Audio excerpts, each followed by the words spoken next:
Hey Shayna, I read your post and I agree with your post and how important it is to be able to relate to your clients and also have an understanding of what it is like to be acquainted with different issues of life and different issues that may be dealt with or be dealing with. And even if I could backtrack just a little bit as pertaining to self-reflection and self and looking within ourselves, we find out sometimes that we need more help than we like to admit, because we have a tendency as people to put on a facade or an image on the outside, but really and truly on the inside, we're struggling with a whole lot of issues.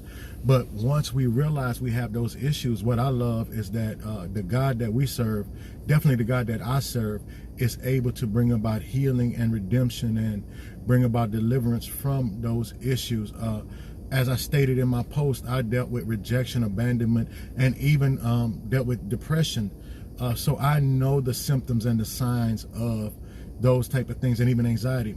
So for me, being able to relate to those issues and knowing the signs and how to overcome those issues has been a great help for me, especially when dealing with others and being able to make a difference in the lives of others as we continue on in becoming counselors, therapists, life coaches, whatever it is. But even more importantly, one of the things that the book continually talks about, even in the first 2 chapters of the book that we're reading now, is how sin can come in and damage a person, how sin can come in and damage the behaviors the behaviors of sin are very detrimental to a person's life and a person's lifestyle, and what and how it may affect them, not only physically but more than anything else, spiritually and emotionally.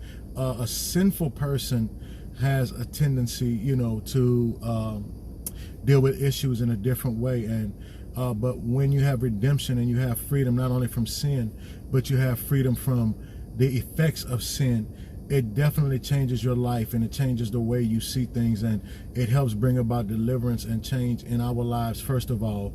And in order for us to really be able to help others, we have to be redeemed from the curse of sin and be redeemed from all of those things. But having introspect and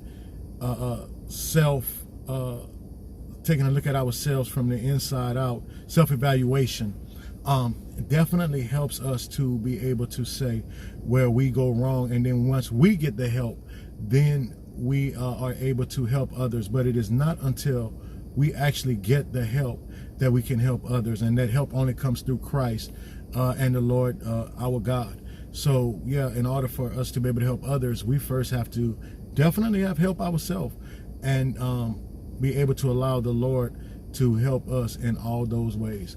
Thank you again for your post, and I appreciate it. And keep up the good work. God bless. Bye-bye.